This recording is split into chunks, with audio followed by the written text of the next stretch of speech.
Okay, guys, let's talk about some issues that happen within the crypto space. So, if you look at cryptocurrencies so far, cryptocurrencies have given a very staggering returns. Whether you invested in cryptocurrencies over the year or you invested in ICOs, you would have gotten staggering returns. And you can see from ICO stocks and everything. Let me not go to ICOs. Let's talk about some of the ICOs that actually happen within the few days, few months per se. And one of them is Wabi. So if you look at Wabi is almost $3 now. And this was a coin that was selling for over $5. And during the pre-sale, you have the sale and then you have the pre-sale. Per-sale, if you have $10,000 or maybe depending on how much they sell, maybe sometimes $50,000, you are giving an added advantage. So let's assume that for the pre-sale, it was at the public to if those who could afford $10,000 to invest. And one of them at that pre-sale was selling for $3. Now let's assume that you had $15,000 and you invested. You would have gotten 5,000 on Bitcoin. That was for the pre-sale, of which you keep, and then maybe after some months before they conduct, after some months they conduct the ICO and they sell. So times when it was selling for $5, that is your $15,000 would have been turned to $2.5 million. Right? That is for one Bitcoin. And then I'm just giving you some examples. And then you have UTrust. UTrust price is coming down. Now UTrust, the per se was selling for 1 cent. Then those who bought into the ICO for 6 cents, 0.065. So here is UTrust. $1.40. So let's say $10,000. You bought into the per se. So you will see these are staggering returns if you actually invested in these platforms. The list goes on and on and on. There are many platforms like that. So that is for the ROI. So I've covered that. Now let's talk about ICO failure and their sources. Now when we talk about the ICO failure or sources, we're talking about the sources of the failure before the ICO is actually over. There are some ICOs that could not reach their hard cap and they have to leave the market and then maybe come back here and the rest of them. Why there are some that succeeded also. That is one of the things. Now, when I was because there's a project I'm looking on Holochain. So when the founder was being interviewed, Austin was being interviewed. It said something that because you have a lot of people, maybe there will be a lot of people talking about your project. That does not mean during the ICO. That does not mean the project. If you go on many of these platforms, you see people on the Telegram group. That does not mean they are actually in support of your project. 99% of the people investing into any platform does not have the interest of that platform in their mind.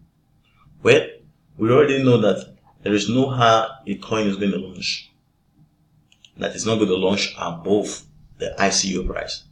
Well, if you make a couple bucks, maybe there is hype and there are other stuff that could contribute to the project.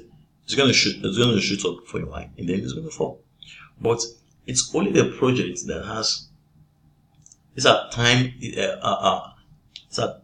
time tested project. So when you're investing in a project, you have to ensure that first it is time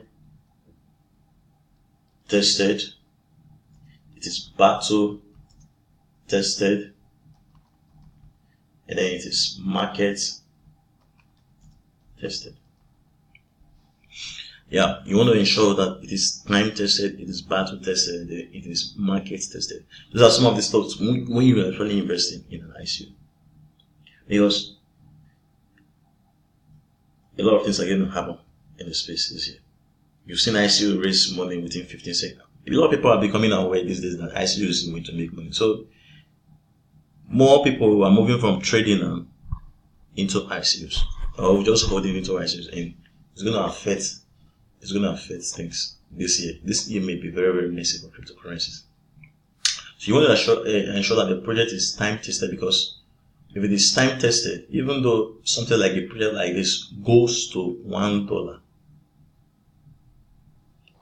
or even 0 point something dollar, it is still going to bounce back. Why? Because it's a project that is time tested. So, and like I tweeted on my Facebook, on my Twitter, and I said there are many YouTubers that says top 5 coins for January. I'm like, if the coin is only for January, then I don't need a coin. Only invest in a platform that January is the 2 years from now. You can see that with Ethereum. Ethereum is not going anywhere. It's going to stay. You can see that with Bitcoin. So you're investing your money in things that there is nothing is good. Even though there might be shakings, it's not going to go anywhere. Then you want to invest with things that are battle tested. You don't want to invest in platforms where, in case of hacking or whatsoever. Then you want to invest in things that market tested. It can stand its ground in the face of competitors. So let's talk about the ICO failure and success rate. Now, there are many blockchain projects.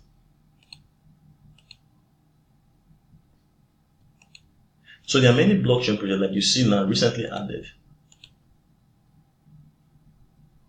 This was added today now.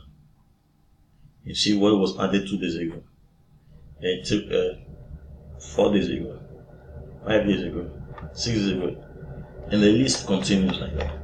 So the question is, how many of them actually have a reward application? Because you want to invest in platforms that cut just beyond anything that has to do with cryptocurrencies. You want to invest in things that solve real world problems. You want to invest, you can see that with something like Serene Labs.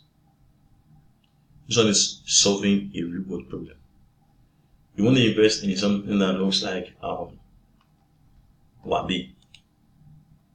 This one has real world application.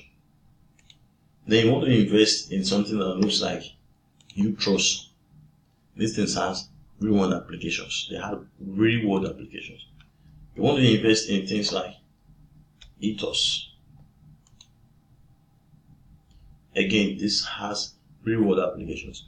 You don't just want to invest because people are investing. No. Another thing again is Insurpa. This one is changing the way we do insurance. So you want to invest in things that have everyday use. That's one of the things that actually cause the failure or the success of ICOs. The other thing again that causes the failure or the success of ICOs is after the ICO. Most times, these people, one of the things is, I'll talk more on the ICO failure and success in my next video. Let's go to the issues of stolen funds. So there have been reports that I think last year they raised $3 point something billion, and 10% of those funds have actually been stolen by hackers or whatsoever. And it's not very, very good. And then moving on, we have the ICO scams. Now, one of them is the Benebit ICO. Now, Benebit ICO, they ran away with people's money. And as you can see, this is a white paper. Benebit ICO. Now, you will never imagine that a platform like this, that crafted a white paper like this, with all these plenty writings and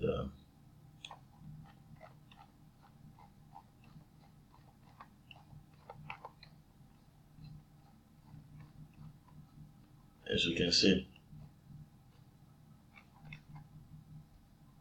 the platform like this. Let's see. Okay, so the Benebit ICO maybe they ran away and the rest of them. I'll give you an update on that. And then I've told you about the ROI. Now, one of the things that people don't understand most times is, like I tell people, in my cryptocurrency course, I've done 2 courses. ICOs, how to evaluate and invest in them. And then that is 20 video series. Then talking about a deep cryptocurrency course for beginners. Also 20 videos. So the question is, do you really need 20 videos to actually be able to come and do and make money in this space? There are people who are offering courses on the rest of them. Yeah. You really need those videos. If the person you're listening to knows what he's doing, then it's worth listening to him. Because sometimes we become blinded by the returns, and they're like, man, this platform gave this kind of return, so every platform is going to give a return, and we fall into scams. So you want to be very, very careful. You want to know how to smell the rat. So guys, don't be very good there.